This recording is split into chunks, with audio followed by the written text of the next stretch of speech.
Good morning. Good morning. It's this is my one of my favorite times of year. It was Thursday, this past Thursday, which was the first day of fall, and during the day it was just hot as blue blazes. And then it's like the sun set, and it's like someone turned the switch on, and it was fall, and the leaves started showing up. And I don't care about the leaves, but I really like the cooler weather because I do not like waking up and taking a shower and sweating. I just don't like it because that's what I do in the summer. And so I'm excited. That's why I like fall and winter and spring, and summer can just, except for baseball, it can just go away. But thank you guys for being here today. If today's your first time, welcome to Connection Church. We're honored that you're here today. We're honored that you would come and spend your Sunday morning with us and join us to worship Jesus this morning. If it is your first time, I'd love for you just to do one thing for me. Whether you're joining us here in the room, there's one thing you got to do. There's a card in your seat back in front of you. If you'll take that, fill it out. At the end of service, take it out in the hallway. We've got a free gift for you, and we're going to donate $5 in your honor to A21. That's an organization that fights human trafficking around the world. If you're joining us online for the first time, we're honored that you would join us as well. If you will text the word online to 706-979-2438, and we'll donate $5 in your honor as well. Just for joining us today. We're excited about that. A couple weeks ago, Pastor Stan preached a message about, and he used about being doing things fast and getting them on, and we're in a hurry. And he talked about how Burger King came out and he said, it's your way, right away, right? And then he talked about his favorite restaurant ever, McDonald's. If you don't believe me, just say, hey, I'll take you to McDonald's. He'd love to go with you. Because we live in a society that wants things right away, right? Like we want it yesterday. I'll give you an example. A couple weeks ago, I'm in line at a fast food restaurant I go through the drive-through, and I had about 15, 20 minutes before I had to be somewhere, and I was getting a little uneasy, and I kept looking at my watch, and I was like, they gotta hurry up. Come on, they gotta hurry. I'm still 3 cars back. Come on, hurry up. And I got out of line, and I just left. I was like, I'm not that hungry anymore. Because I was mad, because I wanted it, and I wanted it quick, and I wanted it then, and I was like, you know what, they can deal with it. I don't care if they've made the food or not. They should have had it. They should have been quicker. Yeah, right? Because we live in a society that wants it fast, and we want it right away. Here's the problem with that, is when things take time, it's always better, isn't it? Isn't it? I'll give you an example. How many of y'all have ever been to the steakhouse, Ruth's Chris? Anybody? Anybody ever been there? If you haven't been, I'm sorry. You should save up some money because it's expensive and go. But here's the thing. Let's say, just hypothetically, let's say you went to Ruth's Chris. You're going to get hungry in a minute. You're going to want this steak. And so let's just say you went tonight. You made a reservation at one. It's down in Atlanta. They're usually in the bottom of Embassy Suites hotels if you really want to know how to get there. There's one in Buckhead. There's one in Midtown. And so you can go there and have a good time tonight. And if you want to take me and my wife, we'd gladly go with you, but you're paying. But anyway, So Ruth's Chris, if you were to go there tonight and order a steak, they don't just go to the refrigerator and pull out a steak, the cut of meat that you want. Let's say you ordered a ribeye. They just don't go and get a ribeye out of the refrigerator. You see, that ribeye has been sitting in the refrigerator for 28 days. And some of y'all are like, oh, it's going to go bad. No, they've perfected it. It's called a wet aging process. What they do is they take it and they seal it up to where, they take all the air out of it, and it just sits there and soaks in its own juices. Now, I know some of you are probably like, ugh, I don't eat meat. And I'm happy you don't eat meat because that means there's more for me. But anyway, nothing against you. I just like meat and potatoes and not any vegetables. But anyway, and so it's been sitting in the refrigerator for 28 days, just aging. And it marbles over that time. And then they pull it out. Like you would order it and they pull it out and they cut that bag up and they lay it down on the slab there. And they don't soak it in like Dale's steak seasoning like some of y'all do and just ruin the steak and all that other stuff. It's got too much sodium in it anyway. Well, all they do is a little bit of pepper, a little bit of salt, and then they put it in a broiler specifically made for Ruth's Chris Steakhouse only that reaches a temperature of 1,800 degrees Fahrenheit. Okay? I don't know about you. That's hot. It's like summer, okay? And they put it in this broiler for 1,800 degrees and they cook it at just the right temperature. And it cooks it through. And then if some of y'all are weird and you get it done where there's no pink in it, like, I'm sorry, but you're getting all the flavors leaving. They'll take it out of the broiler and then put it in the oven for you and like ruin the steak then, to my opinion. But like, it's just the perfect. And then they take the plate. They take the plate, and the plate is 500 degrees. And they sit it on the plate. And then the good part comes. They pour butter over the top. Some of you, like, oh man, it's clarified butter and it just sizzles because it's hitting that 500 degree plate. And like, y'all know at the Mexican restaurant where you go and they tell you hot plate, don't touch it. Like, and then Mickey, what he always got to do is he's got to touch it to see if they're lying to you. I don't do that if I go to Ruth's Chris. I know it's 500 degrees. I'm not touching it. And the reason why they do that, because they want the first bite to be the same temperature as the last bite. Y'all hungry yet? Yeah. And they put it out and you get it. And look, as I told you, like it takes time. It's a process that they've got to go through to make the perfect steak. That's why it costs more. That's why it tastes better, right? I'm appealing to your taste buds today because I want you to understand that sometimes in life, certain things, such as a really good steak, take time to get just right. It takes time to get it just like we need it. But ironically, it's that time that a lot of times we don't want to take on things. We're talking about next steps. We're talking about the process of us taking our next steps towards Jesus. And here at Connection Church, we value next steps. One of our core values is to value next steps. And we believe that every single one of us, if there's breath in your lungs, which qualifies all of us here today, that you have a next step to take. I have a next step. You have a next step. We all have a next step. And it's our mission to connect you to Jesus and help you take that next step. Sometimes when we take that next step, when we step out and we say, God, I want to do this, it seems like we're having to jump through 1,000 different hoops to get where we think God's leading us to, right? Here's what happens, right? We look at God and we say, okay, God, I'm taking that next step. I've done this, and that call that God gives you on your life to take that next step is what I call the promise, right? God promises you something. Like he says, okay, if you do this, he's going to give you the payoff. Like he's going to give you something in the future. That's what I call vision too. Like you see something, you see this, what you see a need over here, and you see this vision of what God's calling you to, and you see the outcome, you see the ending, you see the end result, but it's the in-between that we don't like. And I call that the process. I call that the process. And as we're going to see today, it's the process. It's not a lot of fun sometimes. It's painful. And sometimes it really doesn't make sense. You know? It's where the blood and the sweat and the tears come. And it's why a lot of people quit along the journey in the middle of the process. That's why we don't make it to the payoff. And that's what the Israelites was what was happening in Joshua 5. Recap where we've been. Joshua was appointed the new leader of the nation of Israel. Moses had served as a leader for 40 years.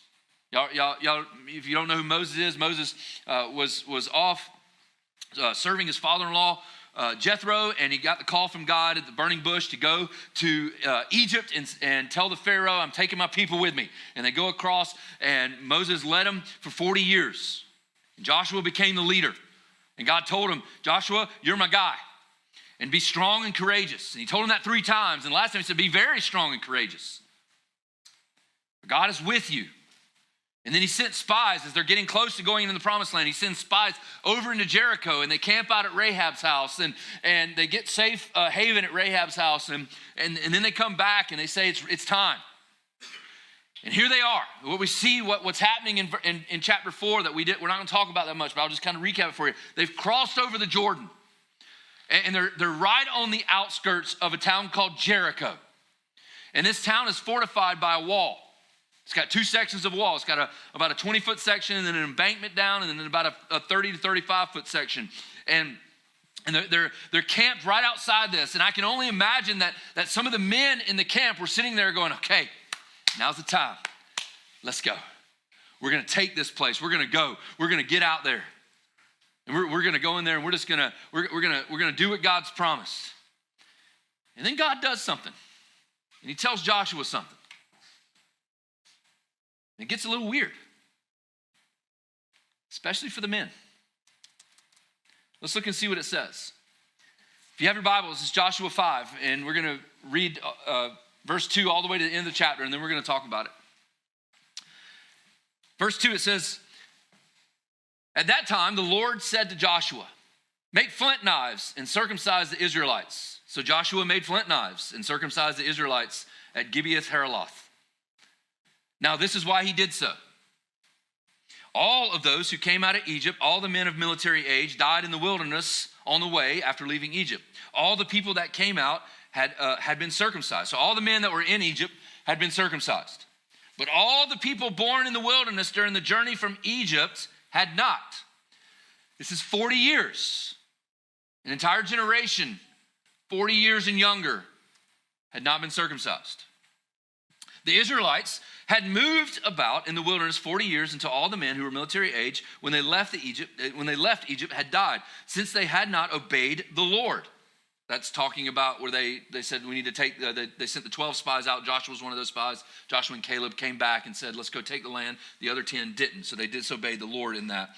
"For the Lord had sworn to them that they would not see the land he had solemnly promised their ancestors to give us, a land flowing with milk and honey. So he raised up their sons in their place, and they were the ones Joshua circumcised. They were still uncircumcised because they had not been circumcised along the way." So that was a ritual that they had not performed during that 40 years. Verse 8, "After the whole nation had been circumcised, they remained where they were in camp until they were healed. Then the Lord said to Joshua, 'Today I have rolled away the reproach of Egypt from you.' So the place has been called Gilgal to this day. On the evening of the 14th day of the month, while they were camped at Gilgal, the plains of Jericho, the Israelites celebrated the Passover." So this was the first time they celebrated the Passover in 40 years. "The day after the Passover, that very day, they ate some of the produce of the land, unleavened bread and roasted grain. The manna stopped the day after they ate this food from the land. There was no longer any manna for the Israelites, but that year they ate the produce of Canaan. Now when Joshua was near Jericho, he looked up and saw a man standing in front of him with a drawn sword in his hand. Joshua went up to him and asked, Are you for us, or are you for our enemies?' 'Neither,' he replied. 'But as commander of the army of the Lord, I have now come.' Then Joshua fell face down on the ground in reverence and asked him, 'What message does my Lord have for his servant?' Verse 15, the commander of the Lord's army replied, 'Take off your sandals, for the place where you're standing is holy.' And Joshua did so." So I want to talk about what's going on here. All right, so they come out of the wilderness of 40 years. They cross into the promised land. They cross over the Jordan River into the promised land. And the military mind that Joshua is, I'm sure he's thinking, all right, let's go, right? But God says, hold up. I want you to do something, Joshua. I want you to circumcise all the men.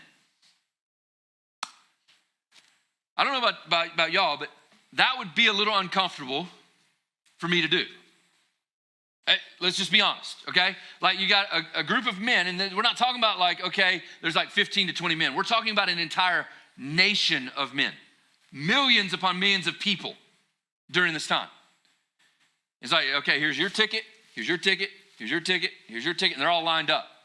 And we read that, like when we read that and we say, okay, yeah, I mean, God told Joshua to circumcise the entire nation. And then it just kind of goes on and says, and they did, and he did, right? And it explains why. Like, I don't necessarily think, like, let's don't take the human side out of this. Can you imagine getting that announcement? Grabbing that email? You're like, I wish that would have gone to my junk folder, right? Like God, like you get that email that says, hey man, by the way, next Tuesday, you're gonna have to go through this thing. It's gonna hurt. It's gonna be awkward. It's gonna be, you know?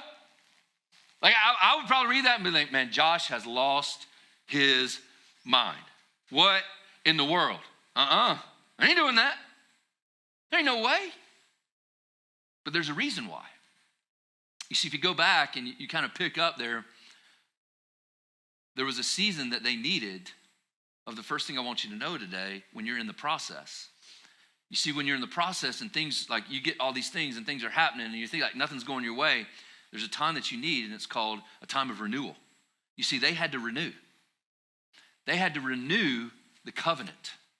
They had to renew the covenant because when God took, when they disobeyed, as we see in this story, when they disobeyed, when Joshua and Caleb came and they said, hey, we can take this land, let's go. And he disobeyed, God took his covenant off of their head. God said, And for 40 years, they wandered around in the desert because God had taken his covenant off their head. And so they needed a time of renewal. There's another little sermon that I could preach in this that I won't go into a lot of detail today, but what I want to encourage you by in that is during that 40 years, we still see God's protection for them.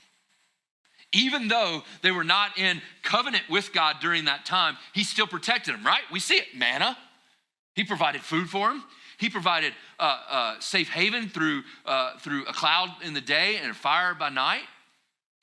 He provided for them to escape out of Egypt on dry ground.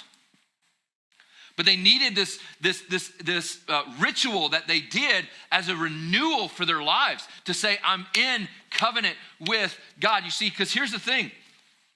Other nations circumcised, but it didn't have the significance that it did with the nation of Israel.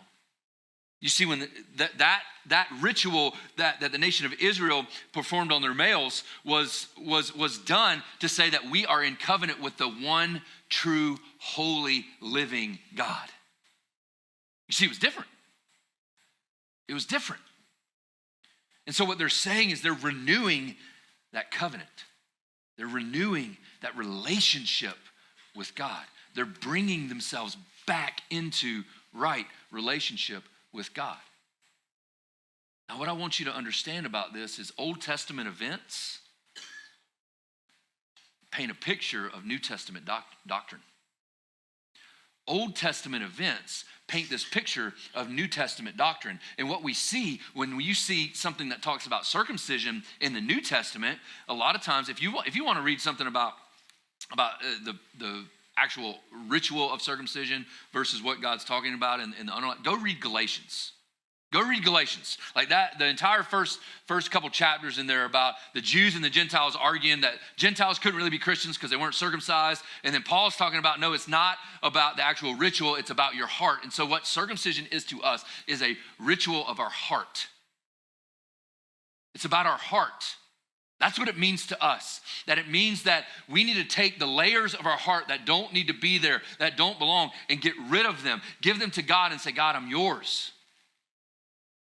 I'm yours. It's about constantly evaluating and taking pieces and focusing our lives on Christ. And as we see and we understand, that's a process that can be extremely painful. That's a process that can be extremely uncomfortable.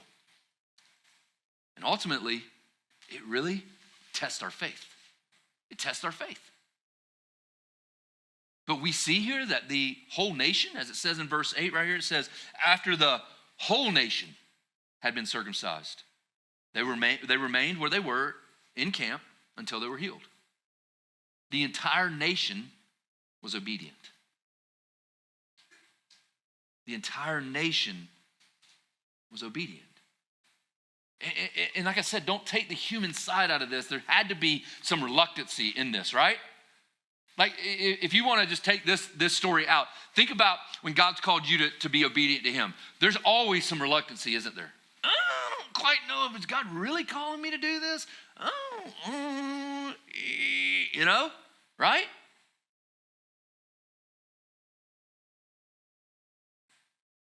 But I believe what we see next in the chapters to come was it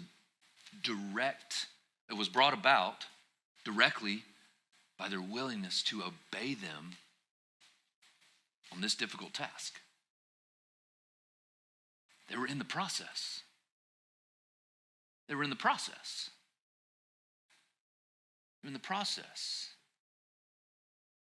And in that process, when they renew their covenant, when God renews us and he kind of shows us, hey, there's some things that we need to get rid of. There's some things that we need to take away. He invites them next to recall through the Passover.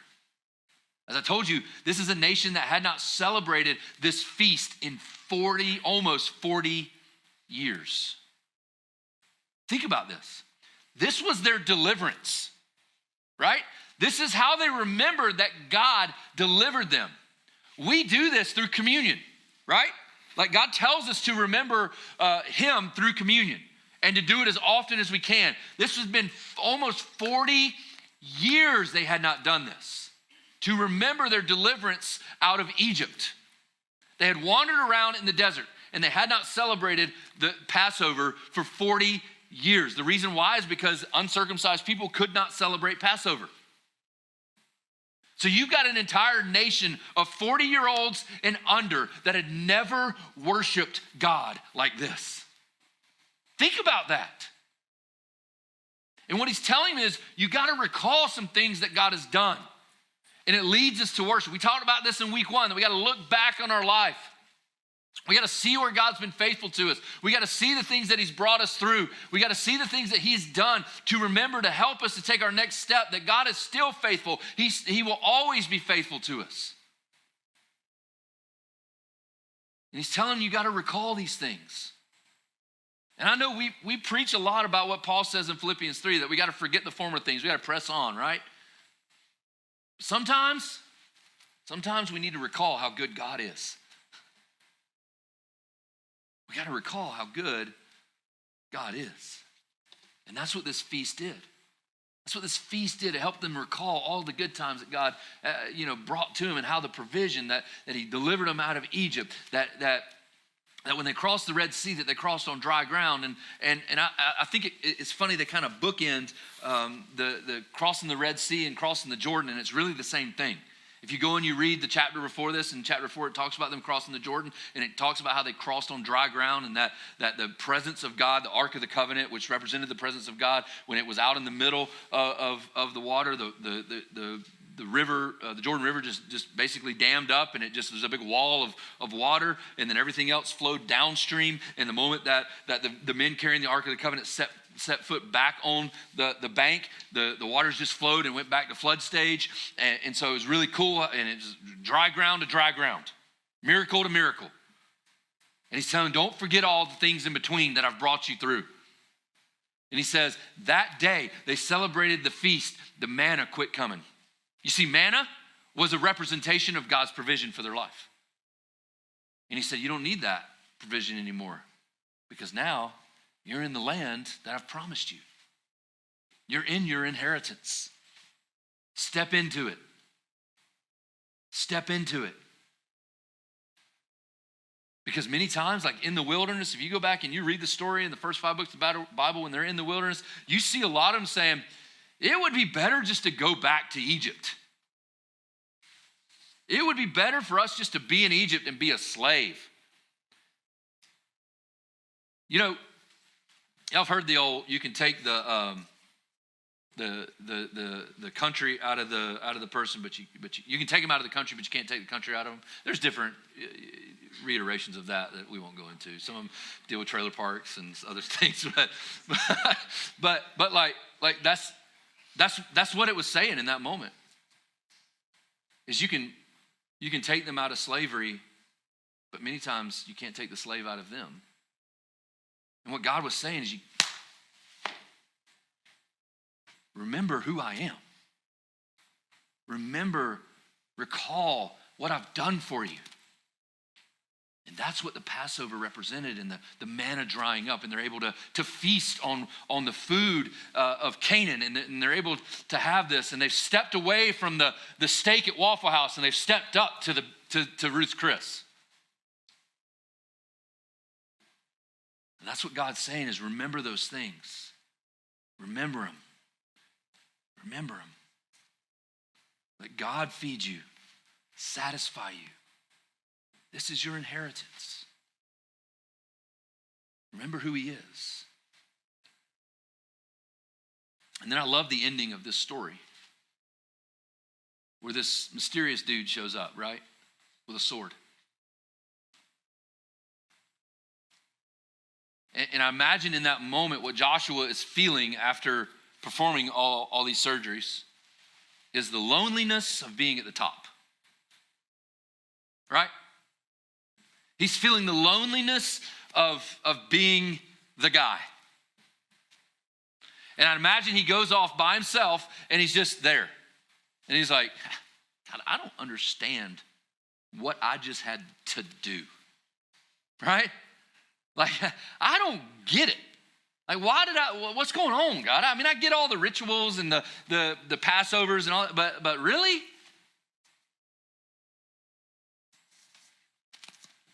I think many times what we need when we're in the process is we need God to show up and just remind us that we're in his presence.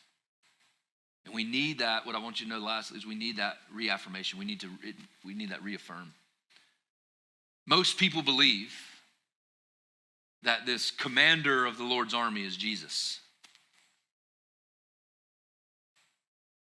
We see this happen a couple other times in Chronicles, where this mysterious guy shows up with a sword.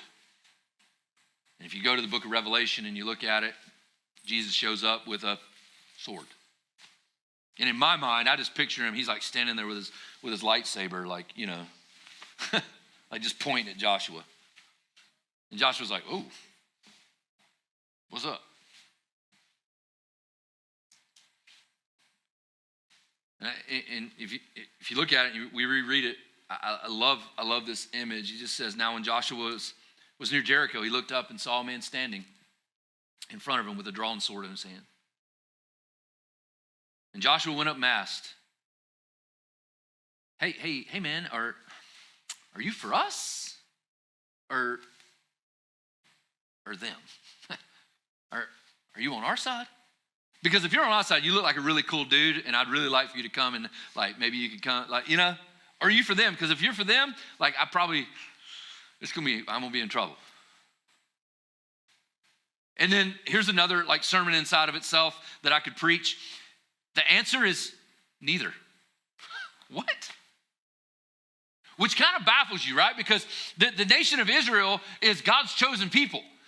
And here is the commander of the Lord's army showing up and saying, well, I'm not for you, and I'm not for them.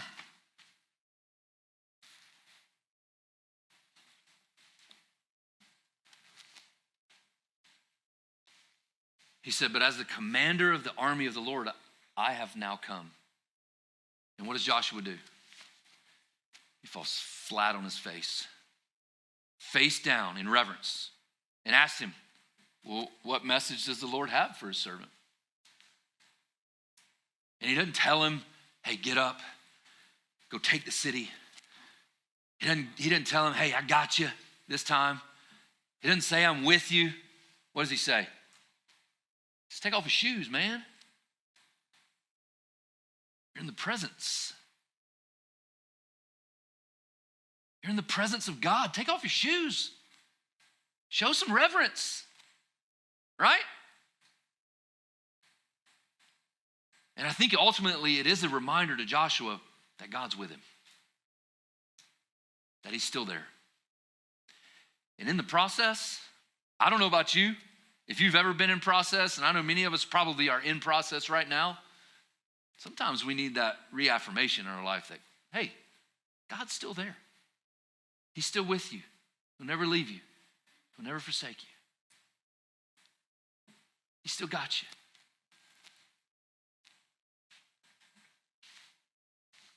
And you might be in that season that's just daunting. You ever been in that season?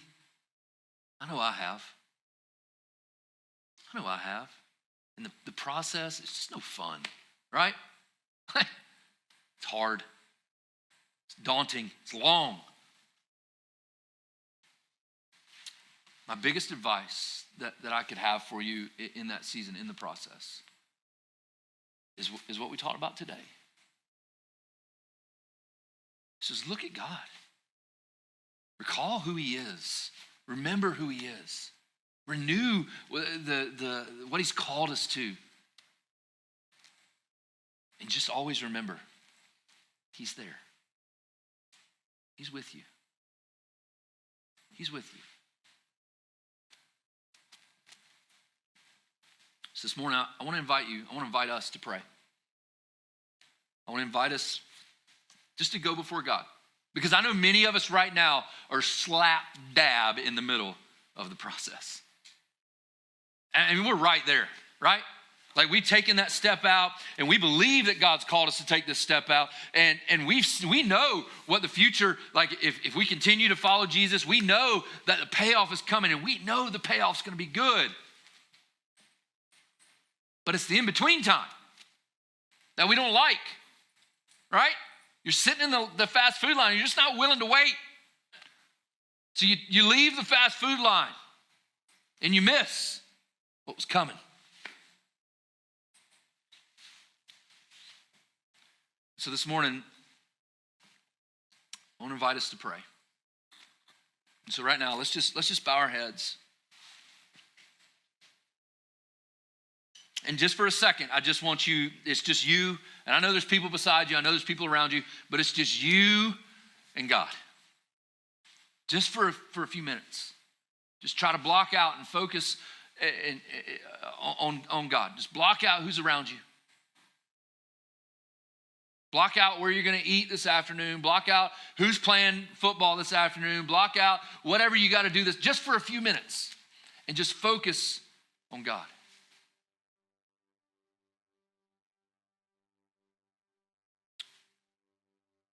And I invite you to pray, God, in the middle of this process. I know you've called me to this, God. I know that you've given me this vision and this hope that what you've called me to. And God, I've taken this step. And in the middle of the process, Father, I lean into you.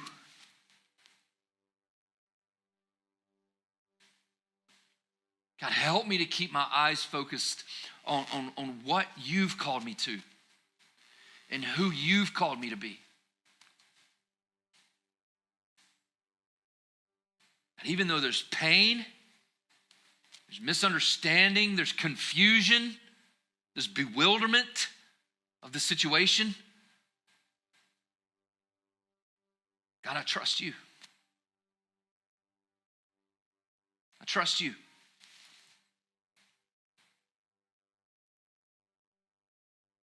And Father, in this process, God, I've taken the big step out.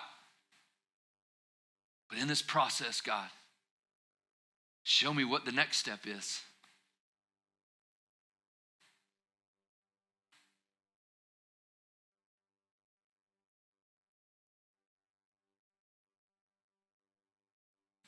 And God, give me courage and give me strength to take that step.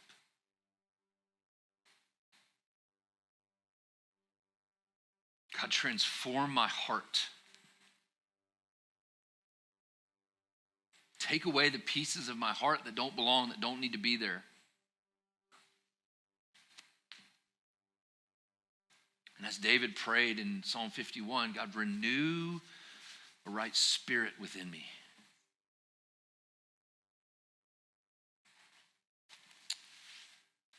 So, Father, give us the strength. As we're talking about being strong and courageous, it's your power that you can give us to take our next step. God, help us to be obedient. Help us to hear what you're telling us to do. God, may we take that step closer into you. Father, renew our hearts and reaffirm our calling, God. Father, we thank you. We love you. It's in your name. Amen.